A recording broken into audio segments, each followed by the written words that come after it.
तर मित्रांनो, आज आपण ड्रॅगन शेतीमध्ये आलेलो आहोत. तर ड्रॅगन शेती कशी करावी, आपली लागवड किती बाय कितीवर असली पाहिजे, अजून ड्रॅगन शेतीमध्ये आपल्याला खरंच परवडतं का आणि त्याला खर्च किती येतो हे आजच्या वेळी तुम्हाला सांगणार आहे. तर सर्वप्रथम तुम्हाला सांगायचं म्हणलं तर एक युवा शेतकरी ह्या ड्रॅगन फ्रूटकडे वळला आहे, ही आश्चर्याची बाब आहे मित्रांनो. आता भरपूर जण शेतकरी आता ड्रॅगन फ्रूटकडे वळत नाही. ड्रॅगन फ्रूट आता जास्त करून मार्केटमध्ये दिसत पण नाहीत. त्यामुळं युवा शेतकऱ्यांनी ड्रॅगन फ्रूटची लागवड केली. ती कशी केली तुम्हाला आजच्या वेळी तुम्हाला सांगणार आहे. तर सर्वप्रथम माझ्या चॅनल जर नवीन असाल तर सबस्क्राईब करायला विसरू नका आणि बेल आयकॉन दाबायला विसरू नका. तर चला सुरू करूया आपला ब्लॉग. तर मित्रांनो, आज आपल्याबरोबर मयूर दळवे आहेत. नमस्कार. नमस्कार. तर आता ड्रॅगन फ्रूटकडे तुम्ही कसं काय वळाला म्हणजे आता आपलं क्षेत्र पण भरपूर आहे, तर क्षेत्रात तुम्ही एकच पीक नाही ना घेऊ शकत. त्यात भरपूर डिफरन्शिएशन पाहिजेत. प्रत्येक सीझन नुसार वेगळं पीक पाहिजे. आपण आता द्राक्षी घेतो, परत ड्रॅगन फ्रूट घेतो, व्हेजिटेबल्स घेतो. व्हेजिटेबल मध्ये खरबूज, कलिंगड, शिमला मिरची अशी वेगवेगळी पिकं घेतो. तर त्यानुसार आपल्या शेतात डिफरन्शिएशन पाहिजे म्हणून आपण ड्रॅगन फ्रूट निवडलं. बरं, आता चालता चालता आपण बोलून घेऊ. आता ड्रॅगन लावताना सर्वात प्रथम काय केलं पाहिजे? आता नवीन जे युवा शेतकरी जे शेतात शिरणार आहेत तर त्यांना माझं एक सांगणं आहे की तुम्ही ढोबळ मानाने अजिबात जाऊ नका की बाबा जुने शेतकरी करत आलेत आपण तसंच लावू, परत फक्त नांगर फिरवला, वरनं रोटरलं आणि बेड बनवलं आणि शेती केली, असं होणार नाही. जे पहिले शेतकरी त्यांच्या अनुभवाने ते बरोबरच होते. पण आता आपल्याला जे नवीन करायचं आहे, नवीन नवीन काय तर केलं पाहिजे की आपण तुम्ही तुमची सॉइल टेस्टिंग केली पाहिजे की सॉइल मध्ये काय कमी आहे तुमच्या, काय नाही, कुठले न्यूट्रिएंट्स कमी आहेत, काय नाही, तुमच्या सॉइलची वॉटर होल्डिंग कॅपॅसिटी किती आहे. कारण ड्रॅगन फ्रूट हे असं पीक आहे की त्याला बाकीच्या पिकांपेक्षा खूप पाणी कमी लागतं. त्यामुळे तुमच्या शेताची ड्रेनेज सिस्टीम पण खूप चांगली पाहिजे. म्हणजे पाण्याचा निचरा चांगला झाला, पाण्याचा निचरा चांगला झाला पाहिजे. मग ते कसं पण राहणार सुद्धा तुमचं. आता जमिनीवर पहिला ड्रॅगन फ्रूट लावताना त्याला रोप असतं का त्याला काय कलम असतात? रोप म्हणजे आता हे आपलं ड्रॅगन फ्रूटचं झाड आहे. हे ड्रॅगन फ्रूटचं झाड आपण रोप म्हणजे हे जी एवढी कटिंगच असते फक्त. हे प्रत्येक इथे भरायची. इथे भरायची. हे प्रत्येक हे जे आहे ते बड आहेत. प्रत्येक ह्या बड मधून परत शूट, नवीन शूट तयार होते त्यातून. त्यामुळे आपण हे कटिंग सहाशे जरी मातीत ही केले तरी त्याला चालते. पण ते कसं पहिल्या क्लायमेटला सूट होत होतं, आता ते तसं क्लायमेटला सूट होत नाही. त्यासाठी तुम्हाला पूर्ण त्याची ट्रीटमेंट घ्यावं लागते, सॉइल ट्रीटमेंट, परत कटिंग फंगीसाइड मध्ये, इन्सेक्टिसाइड मध्ये बुडवून मगच ते लावल्यात तर तुमचं सक्सेसफुल होणार. आता ते झाल्यानंतर आता रोपं लावली आपण, समजा आता ते लावलं त्यानंतर त्यात कुठलं खत वगैरे टाकले पाहिजे का? पहिल्यांदा आता आपण येऊया बेड प्रिपरेशनवर. पहिल्यांदा तुम्ही सगळी सॉइल टेस्टिंग केली, सगळी केली, मग सॉइल रिपोर्ट मध्ये आपल्याला कळतोच बाबा आपल्या सॉइल मध्ये काय कमी आहे, काय जास्त आहे. मग ते आपण जेव्हा बेड प्रिपरेशन करत असतो पहिल्यांदा आपण शेणखत टाकतो. शेणखत टाकल्यानंतर मग आपल्या सॉइल रिपोर्ट मध्ये येतं काय न्यूट्रिएंट्स कमी आहेत, तर ते आपण मग त्या पूर्ण बेड मध्ये भरून परत मग पूर्ण बेडवर माती पडली पाहिजे. ते न्यूट्रिएंट्स आणि शेणखत पूर्ण बुजलं गेलं पाहिजे, असं बेड तयार करायचं. आता लागवड करताना किती बाय कितीवर केली पाहिजे लागवड? आता मी हे लावायच्या आधी भरपूर फिरलो, लोक शेतकऱ्यांचे अनुभव घेतले. मग काही जणांचं म्हणणं आलं तुम्ही जेवढं कमी अंतर ठेवाल तेवढं जास्त रोपं तुमच्या शेतात बसतील. पण तसं नाही. ड्रॅगन फ्रूटला जेवढं तुमचं एअर सर्क्युलेशन होईल तुमच्या प्लॉटमधलं, जेवढं जास्त स्पेस ते चांगलंच आहे. माझ्या मते 11 फूट हे उत्तम आहे लागवडीसाठी. दोन्ही ओळीत आणि 2 झाडातील अंतर 2 फूट हे उत्तम आहे. जास्त काही जणांनी 1.5 फुटावर लावले, पण त्यासाठी परत 1 वर्ष 2 वर्ष उत्पन्न त्याला चांगलं आलं, पण परत फंगस अटॅक सगळं, त्यामुळे ते जाऊ शकतं. त्यामुळं 2 फूट हे करेक्ट आहे. आता आपलं वॉटर मॅनेजमेंट कडे जाऊया. वॉटर मॅनेजमेंट हा सगळ्यात महत्वाचा भाग आहे ड्रॅगन फ्रूट शेतीतील.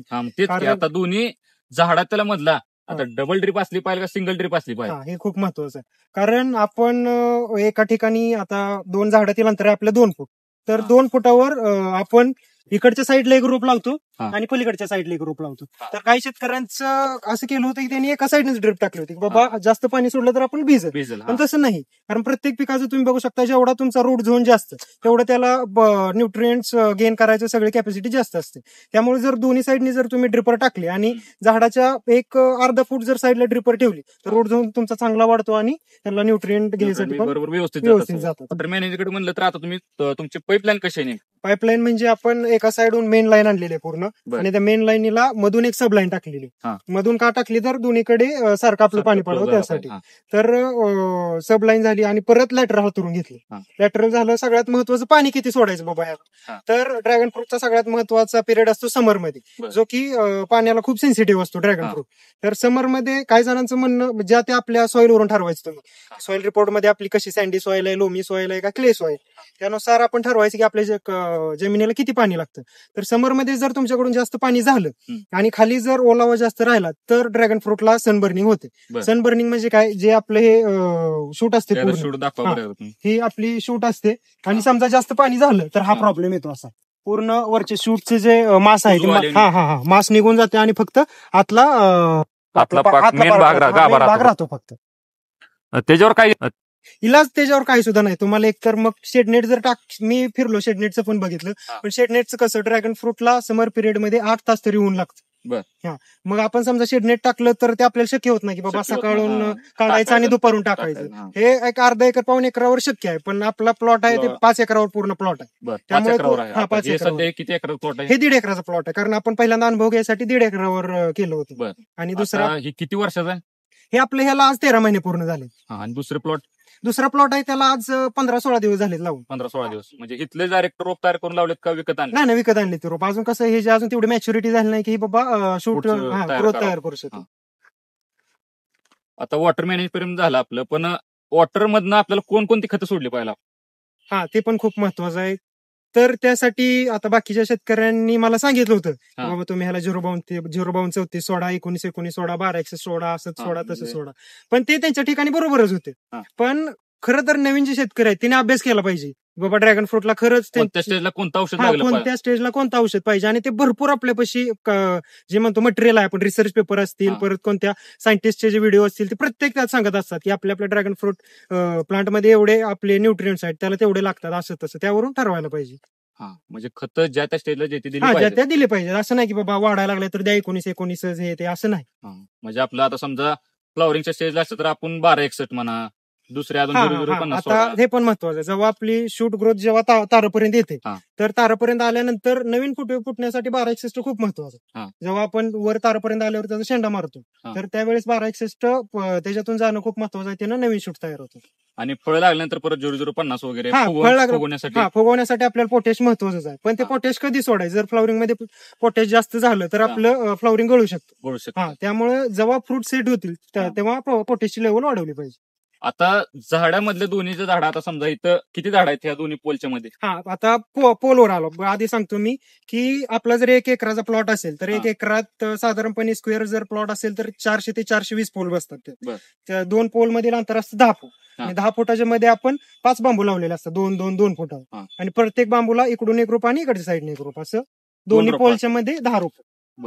आणि त्याला वरती रिंग वगैरे लावतात, ते काय असतं? हा, त्यात पण सिस्टीम आहेत. आता त्याच्यावर बोलू. पहिली सिस्टीम आहे ती पोल सिस्टीम, सगळ्यात जुनी सिस्टीम आली आपल्याकडे. हा, पोल सिस्टीम नंतर काही शास्त्रज्ञांनी परत प्रयोग केले की बाबा आपल्याला उत्पादन कसं वाढवता येईल. त्यानंतर मग ही ट्रेली सिस्टीम आली.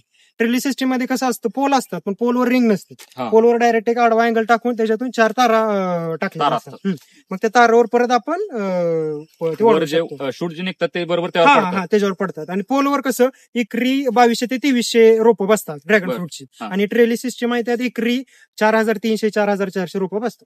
म्हणजे हे सिस्टीम एकदम व्यवस्थित आहे हा का? हा, एकदम व्यवस्थित आहे. काही जणांचं म्हणणं आलं की तुमची ग्रोथ चांगली होत नाही, काय नाही. हा. त्यांच्यासाठी हे आपला प्लॉट बघण्यासाठी यावं त्याने की 13 महिन्याचा हा, प्लॉट. हा. म्हणजे एवढ्या कमी ह्यात ग्रोथ किती झाली ग्रोथ चांगली? किती झाली, कारण आणि त्याला फळ देखील लागलेले हा, आहेत. फळ देखील लागलेलं आहे. आणि तुम्ही बाजारपेठेत सुद्धा नेलेले हा, आहेत. होय, नेलेत बाजारपेठेत सुद्धा पाठवलेली. आता हे झाल्यानंतर म्हणजे ते रिंगचे असतात, त्याला चारी बाजूने रोप असतात. हा, 4 बाजून रोप असतात रिंग. आणि ह्याला आपले दोन्ही बाजूने. हा, दोन्ही. आता भरपूर शेतकऱ्यांकडनं मी काय म्हणलं की बाबा फळ लावल्यानंतर त्यांनी म्हणतात की झाड लावलं डायरेक्ट फळ निघतं, त्याला काय रोग वगैरे काय नाही. पण ह्याच्यावर तुमचं म्हणणं काय? हे अगदी चुकीचं आहे. हा. म्हणजे जे जुने शेतकरी आहेत त्यांच्या ते विचाराने ते बरोबर आहे, कारण जुनं जसं क्लायमेट होतं तसं होतं तेव्हा एवढे रोग येत नव्हते. हा. पण पूर्ण क्लायमेट चेंज झालेला आहे, पूर्ण आपला सीझनच राहिलेला आहे. कधी पाऊस पडतोय कधी ऊन पडतोय हे आपण सांगू शकतो.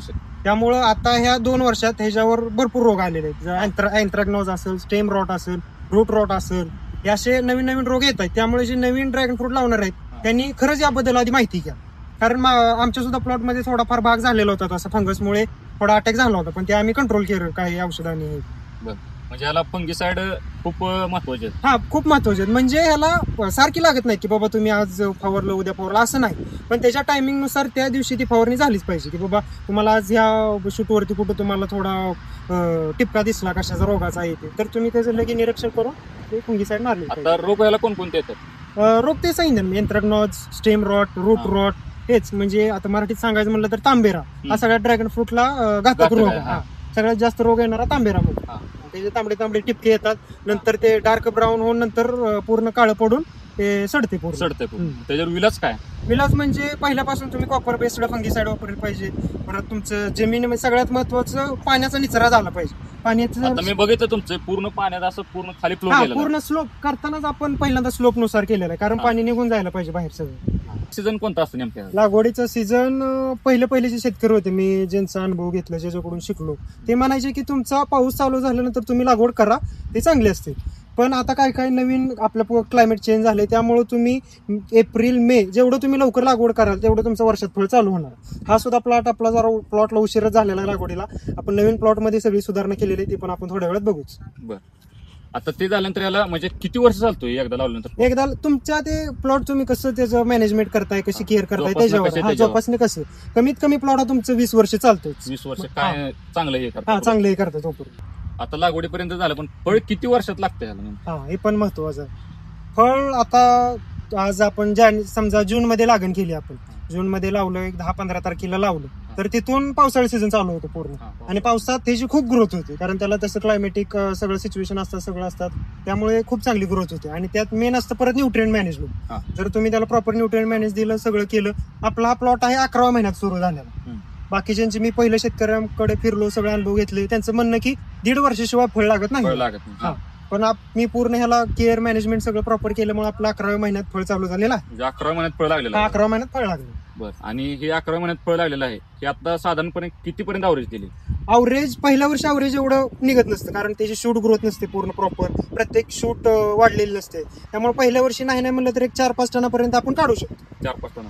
तर मित्रांनो, आता नवीन लागवड बघून घेऊया आपण. तर नवीन लागवड बद्दल काय सांगाल तुम्ही? हा, तर आपला तो पहिला जो प्लॉट होता, तो आपला 1.5 एकराचा प्लॉट होता. ते आपण एक्सपेरिमेंट साठी लावला होता की बाबा आपण खरंच ही शेती करू शकतो का, आपल्या क्लायमेटला ती सूट होते का, त्यासाठी ते केलं होतं. पण कळलं की बाबा सूट होते, करू शकतो. त्यामुळे आपण हा दुसरा 3.5 एकराचा प्लॉट लावलेला आहे. पण त्यात काय थोडाफार चुका झाल्या होत्या की बाबा आपलं पहिलंच वर्ष होतं, काय अनुभव नव्हता, काय नव्हता. त्यामुळे मग आपण ह्यात सगळं पूर्ण सुधारित केलेलं आहे. त्यात काय झालं होतं, आपलं हे जे 2 रोपं लावलेले आहेत आपण, त्या 2 रोपात अंतर जास्त झालं होतं. जेव्हा अंतर जास्त होतं, समजा ही जर रोप इथं आलं तर ह्याचा जो आपलं शूट जी वाढणार ती इथं बांधता येत नाही, अशी प्रॉपर बांधताना परत इकडे होऊन ती मोडू शकते. त्यामुळे बांबूच्या जर जवळ लावलं तुम्ही तरी स्ट्रेट वर जाऊ शकते. म्हणजे 2-3 बोट मध्ये अंतर सोडलं पाहिजे. हा, मध्ये 4 बोट तरी अंतर पाहिजे, त्यामुळे ती चांगली वाढू शकते. बरं, आणि ह्यात अजून ह्याच्यातलं अंतर काय बदल केलाय का? नाही, 11 फूटच ठेवलेलं, काय बदल नाही.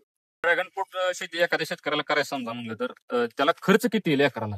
हा, तर हे पण महत्वाचं. आपण खर्चाच्या नियोजनाने केलं पाहिजे सगळं. बाबा असं नाही की आपल्याला नाही ड्रॅगन फ्रूट मधून पैसे येत आहेत तर लावलंच पाहिजे. आपल्या पैसे किती आहेत त्यानुसार आपलं हे केलं पाहिजे. तर एकरात तसं म्हणायला गेलं तर पूर्ण बांबू, तार, सगळं आपले पोल सगळा मिळून ट्रेली सिस्टीम जर करायची म्हणली तर एकराला 2.5 ते 5 लाख रुपये खर्च येतो. आणि पोल सिस्टीम जर करायचं म्हणले तर आपले ते 2.5 ते 3 लाखात होऊन जात.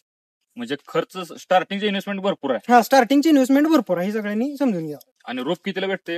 रोप आपला तर ते डिपेंड आहे तुम्ही किती हाईटचं घेताय, की म्हणजे 6 इंचाचं घेताय, 8 इंचाचं, 12 इंचाचं, त्यानुसार 6 इंचाचं रोप जरी म्हणलं तर आपल्याला 30 रुपयापासून 35 रुपयापर्यंत मिळतं. बरं, म्हणजे आपण कोणत्या साईजचं घेतलं पाहिजे नेमकं? हा, आता त्यात पण खूप आहेत. काही जण म्हणतात तुम्ही रोप डायरेक्ट मोठं घ्या, तुम्हाला वाढायला खूप मदत होते, असं तसं. पण तसं नाही. रोप जर तुम्ही मोठं घेतलं तर तुमच्या माती बरोबर ते सूट झालं पाहिजे. जेव्हा रोप लहान असतं तेव्हा ते बरोबर आपल्या मातीला हे करून घेतं, सूट करून घेतं. आणि जेव्हा जास्त मोठं रोप असतं ते तुम्हाला उत्पादन देईल 1 वर्ष, 2 वर्ष, 3 वर्ष, पण पुढे त्याचे बरेच प्रॉब्लेम चालू होतात. आता एवढी ड्रॅगन फ्रूटची शेती केली, पण त्यात फळ आपलं काढायला कसं ओळखायचं? आता हे आपलं डिपेंड करतं की आपण लोकल मार्केटला पाठवतोय की बाहेरच्या मार्केटला पाठवतोय. समजा लोकल मार्केटला देत असाल तर तुमचं फळ आहे जे पूर्ण पिकलेलं पाहिजे असतं, त्यांना असं पूर्ण लाल झालेलं पीक पाहिजे असतं. ग्रोथ चांगली झाली. हा, ग्रोथ चांगली झाली पाहिजे. आणि लोकल मार्केटला काय फक्त कलर पाहिजे असतो. आणि पीक असं आहे, तुम्ही हिरव्या कलरचं जरी काढून ठेवलं तरी त्याला 4-5 दिवसांनी कलर येतो. आणि बाहेर जर समजा पाठवायचं तुम्हाला झारखंड असेल, कलकत्ता असेल, दिल्ली असेल, तिकडे जर पाठवायचं म्हणलं तर ते जेव्हा त्याचा कलर यायला सुरुवात होते, जस्ट त्याला कुठं तर टिपके दिसतं थोडं हा, तेव्हा मग तुम्ही ते काढून बाहेर पाठवू शकता मार्केटला. आणि एक फळ किती किलो वजनाचं होतं? म्हणजे वजनाचं आता ते ऍव्हरेज म्हणलं तरी 600-650 ग्रॅम पर्यंत भरतं. काय जातात 800-900 ग्रॅम पर्यंत, काय 200-250 ग्रॅम. अवरेज काढली तर आपण 600 ग्रॅम धरून चालायचं. तर आता महत्वाचं विचारायचं झालं तर ह्यातून प्रॉफिट किती येतो आपल्याला? हा, हे सगळ्यात महत्वाचं. आपण करतोय ड्रॅगन फ्रूट शेती, पण आपल्याला उत्पन्न किती येतं? खर्च तर केलाय आपण. तर आता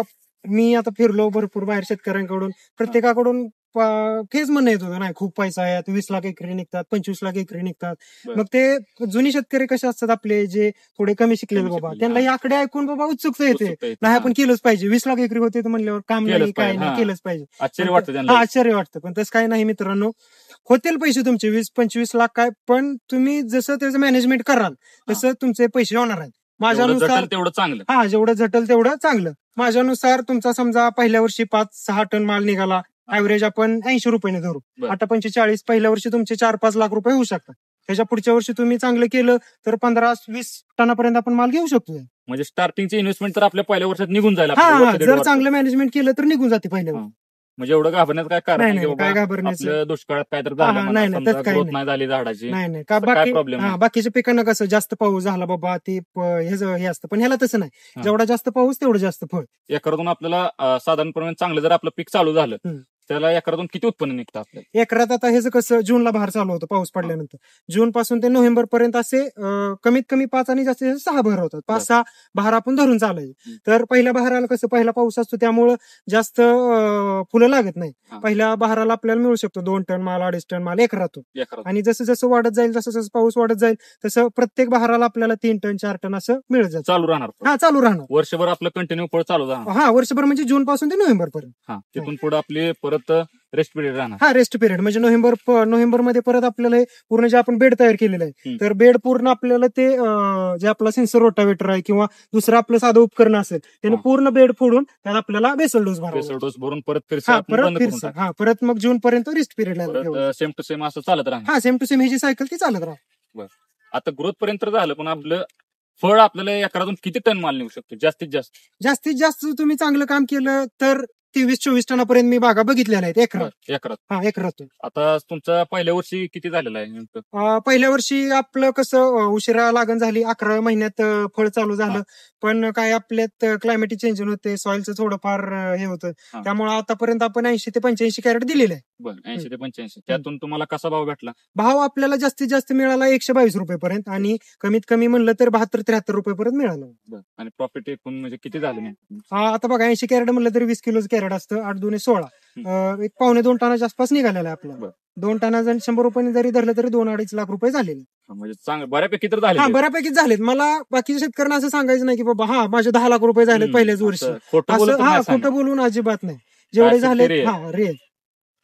आता मार्केटिंगला तुम्ही कुठं पाठवता नेमकं? मार्केटिंगला आपण पहिल्यांदा अभ्यास करण्यासाठी इथं पाठवतो. सोलापूरला काय माल पाठवला होता, पुण्याला काय पाठवला होता, पण असं दिसून येतंय की सोलापूरला आणि पुण्या या दोन्हीपेक्षा मार्केट आपलं बाहेर जास्त आहे. तुमचं झारखंड असेल, कलकत्ता असेल, चंदीगड असेल. चांगलं. हा, एक्सपोर्टला तर सगळ्यात भारी, कारण आपल्या इथं जेव्हा 120, 100, 80 रुपयाचा असा रेट चालू असतो, हा. एक्सपोर्टसाठी आता चालू आहे 210, 220 रुपये रेट चालू आहे. पण त्यांचे काही देशांचे पॅरामीटर्स असतात की त्यांना एवढं केमिकल रेसिड्यू पाहिजे, तेवढं पाहिजे. ते मग करण्यासाठी आपल्याला पूर्ण ऑर्गॅनिक फार्मिंग करावं लागतं. ऑर्गॅनिक फार्मिंग करायला. आता शेतकऱ्याला काय सल्ला द्याल, म्हणजे ड्रॅगन फ्रूट शेती खरंच फायद्याची आहे? हा, तर आता जे नवीन युवा शेतकरी ड्रॅगन फ्रूट मध्ये वळणार आहे, हा. ज्यांना ड्रॅगन फ्रूटची शेती करू वाटते, त्यांना माझा एकच सल्ला आहे की बाबा तुम्ही जे जुने भरपूर शेतकरी आहेत, हा. ती आता मी त्यांना काय तसा काय दोष देत नाही, पण ते सांगतात की एवढे पैसे झाले, रोग नाही, असं नाही, तसं नाही. तर तुम्ही त्या वेकडे न जाता तर नवीन ज्यांनी लागवड केलेली आहे, ज्यांना बाबा रोगांबद्दल माहिती आहे की त्यात खरंच किती प्रॉफिट आहे, किती नुकसान आहे, हे सगळं बघून सगळ्यांकडे बघून हा, विजिट केलं पाहिजे. सगळ्यांकडे आधी बघितलं पाहिजे, अभ्यास केला पाहिजे. असं नाही की हा. बाबा एक जणाकडे मी गेलो, हा त्याचे 10 लाख हा. रुपये एकरी झाले तर मी लावलं आपण लगेच लगेच असं लावून केलं, जातो. तसं नाही. त्याची सॉइलची पूर्ण वेगळी असू शकते, आपली सॉइल वेगळी असू शकते. त्याचा त्यामुळं अभ्यास केला पाहिजे. हा, अभ्यास केला पाहिजे प्रॉपर आधी, आणि मगच लागवड केली. मगच लागवड केली पाहिजे. तर मित्रांनो, तुम्हाला ब्लॉग कसा वाटला तेवढं कमेंट बॉक्स मध्ये नक्की सांगा, आणि आता व्हिडिओ जर आवडला असेल तर जास्तीत जास्त शेअर करा. तर धन्यवाद.